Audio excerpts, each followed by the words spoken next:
Because this kind of looks like me in D&D. Hey, this video just made about you. I don't know if anyone was saying that you played Clash Royale or something. I don't expect you to watch the whole thing if you see him. Let's see. Sugar. Oh God. Spice. And everything nice.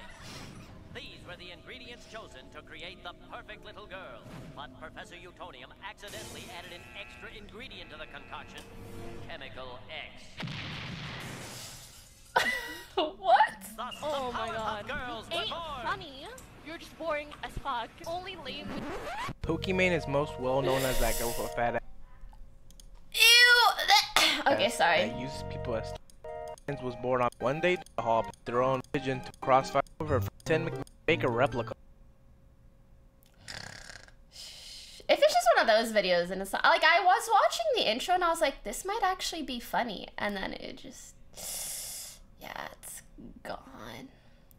If they said anything about Clash Royale though, I don't really recall playing that game. So yeah, it is funny. Mud hut in Morocco. She surprised her teachers by being able to begin. How much money did she make from those thick compilation videos? And did Greek really give her the black hammer?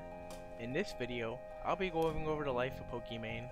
Iman Ans was born on May 14th, 1996, in a small mud hut in Morocco. Ans, she surprised her by the teachers way. by being able to read and write very well for a preschooler her age. One day during reading time, Pokimane asked her teacher if she can go to a scholastic book fair. Her teacher said yes, but only if she took the hall pass. Excited, Pokimane put on her bulletproof vest, grabbed the hall pass, and skipped down the school's mine-infested hallways. Upon reaching the library, Pokimane looked through the Guinness Book of World Records and found an interesting ad.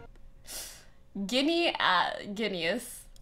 This ad instructed the reader to submit their own book for a prize trip to Canada. Pokimane rushed home and wrote a cult classic, Do Not Let the Ugandan Warrior Drive the Bus, and brought it to the village pigeon to be sent off. Next thing she knew, she was on her way to Canada to do a fan signing up. Why am I Tyler 1? Wait, why am I Tyler 1? Her new book.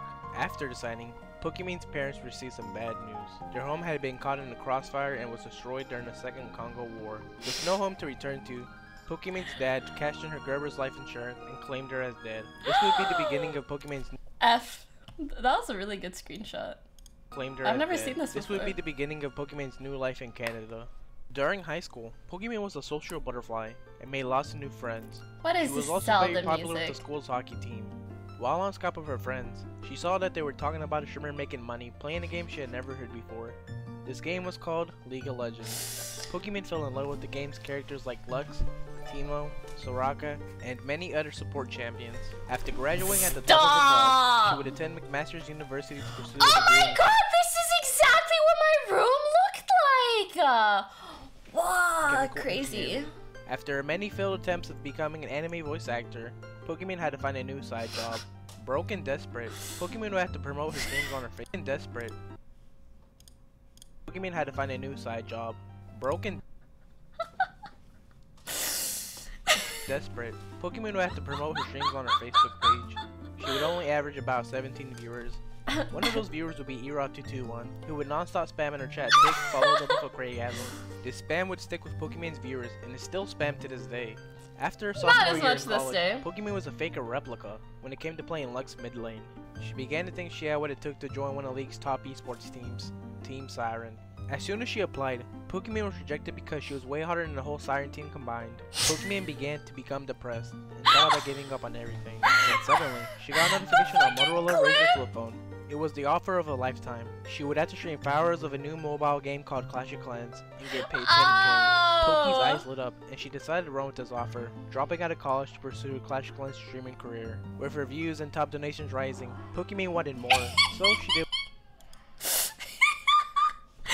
LOL, more LOL. Clash of Clans. Just replace Clash of Clans with Fortnite though. Top donations rising, Pokimane wanted more, so she did what any e-girl would do, create a Patreon, and oh yeah, cosplay.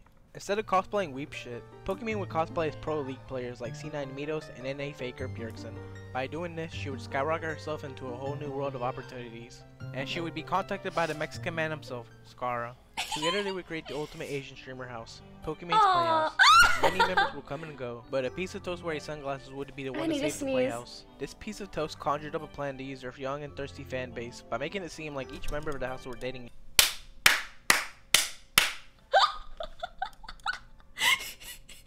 Wait. Get everyone to date each other, which equals views and money. Wait, the bottom doesn't show. I have dibs on Janet. Tryhard7, what the fuck?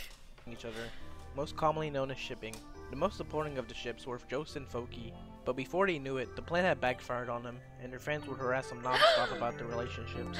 And at the same time, Pokimane was accused of stream sniping Erop221's older brother, LolToller1. This led to Pokimane quitting the league and turning to the next chapter at Twitch.Survival Guide, ASMR. Yet she was no match for Amber Kid Fire, and gave thanks up. for subbing. Gold Luckily for birthday, 27 Pokimane, months. a new Serial game was out, 26 months. a game that would draw the attention of all middle-class kids across the world. Fortnite. Pokimane was hungry for viewers and was only content with the most top-ranking daycare streamers. She chose a new target, TSM Myth. Using her past tactics, she cosplayed Myth's favorite Fortnite skin, Triple Threat. The I plan don't had worked really. out, and once again, Pokimane was on top. Nothing and nobody could take her down except herself. During a hot summer day, Pokimane called out Pink Sparkles for having her blocked in some random Twitter beef. The Pink Flash and Captain Poku would tweet I for hours didn't on remember until Mikhail saying swooped it in, like posting that, a weird but chant omega to end his lol. petty civil war. This would be the beginning of the end of Pokimane's career. Poki stocks were going down, and in great need of help. This is when Pokimane would go to TwitchCon and accidentally bump into the Leech King himself, Greek God X. She invited him to the new Pokimane mansion, not wasting any time to trigger his lust for feet. Just when Not what Pokimane thought happened she at had all. Greek under her control, Greek saw through her deception and pulled a 5D chess move. He decided to play along with her little scheme and began to educate her on the 5 levels of leeching. Poki confessed to Greek about her copyright strike disorder. Not having any time for that shit, Greek said yikes and left the house fridge and all of Pokimane's normie viewers. Greek followed up with a Reddit post on Pokimane saying how she would falsely copyright strike any video that made her look bad. Which brings us to the present day. Poki is currently trying to regain all she has lost, even resorting to GTA RP for viewers. It is a bold move for her to make such an adjustment, but chapter 21 of Twitch.Survival Guide clearly states that an Eeyore must have a cam on to attract thirsty neckbeards. But half of my GTA 5 streams don't have a cam.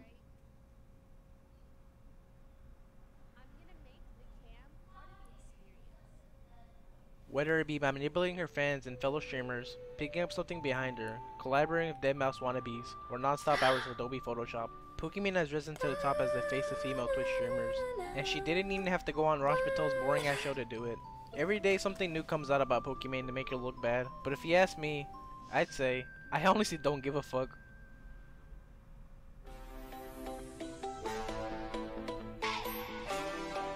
Poki's parents run a foster home, and their TLC pilot episode will air when Bobby Schmurda is released from prison.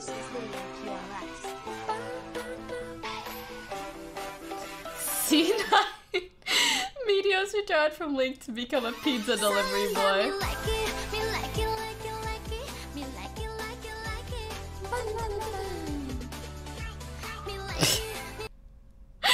Bjergsen made a deal with the devil in order to be one of the best League players.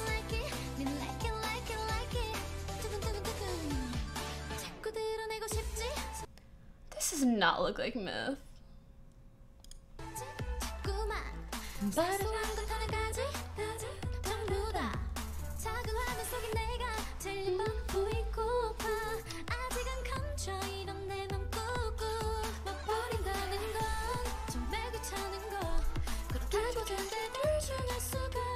Bruh, this was such a good pick. No, that undertext. Fed gave up on women after Poki led him on and used him. Oh, yikes. She goes by Fed Mistra and is engaged to Jeromist? What is a Jeromist?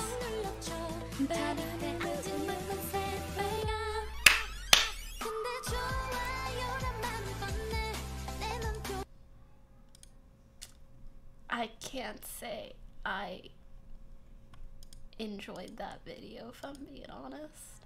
Like, I wish, okay, the beginning, like, intro and some of the edits were really good, but then the rest of it is just, like, being mean and trying to cover it up under the premise of it being like comedic or a joke, but none of it is like really a joke. You know what I mean?